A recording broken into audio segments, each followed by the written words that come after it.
I read a story yesterday that was honestly unbelievable, but this is actually happening in New Jersey.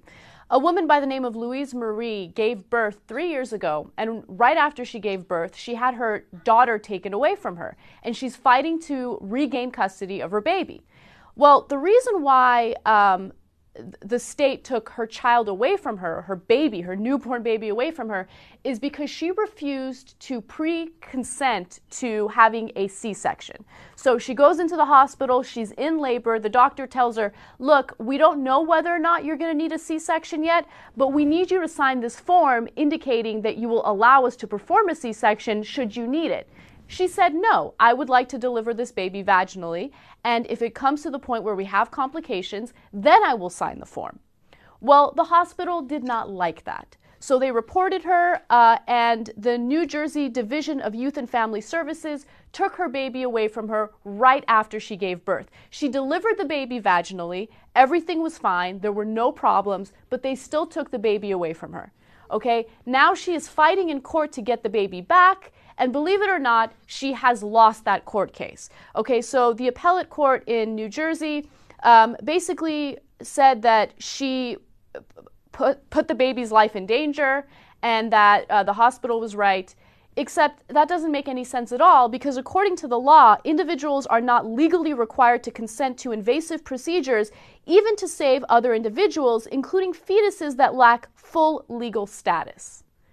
So I don't really understand how this ruling makes any sense at all. We've covered a lot of outrageous stories on the Young Turks throughout all these years, but I actually think this is one of the most outrageous I've ever heard. They haven't seen their kid in 3 years. 3 years. They had a kid. They didn't do anything wrong. And she was 100% right. There was no need to sign that report. The delivery went fine. And she didn't even if something had gone wrong, she would have given consent.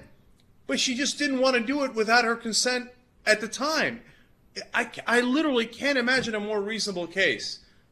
And to have your kid ripped away from you right after birth and not be able to see them for 3 years, this is a crime, man. No, and the hospital's defense was that she was being, or their argument was that she was being combative, uncooperative, erratic, inappropriate.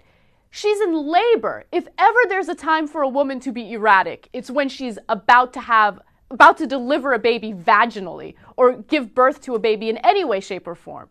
Okay, so I don't understand what that argument is. For them to even bring it up during court and have a judge listen to it and think, yeah, that makes sense. I think that's probably one of the most egregious parts of this story. Like, Look. I mean, it's like that anger management movie with Adam Sandler when they're like, be calm, sir. He is like, I am calm. And then they tase him. And wait a minute. You're telling me you can take my kid away. I'm in the middle of labor.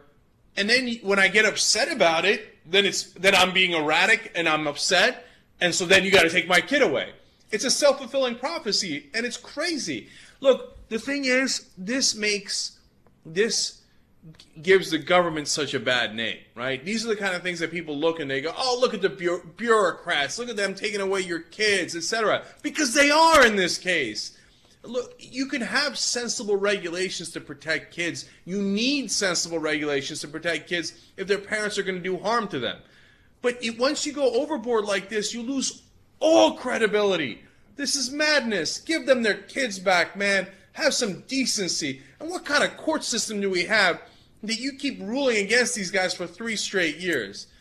Come on, man. This is beyond all bounds of reason.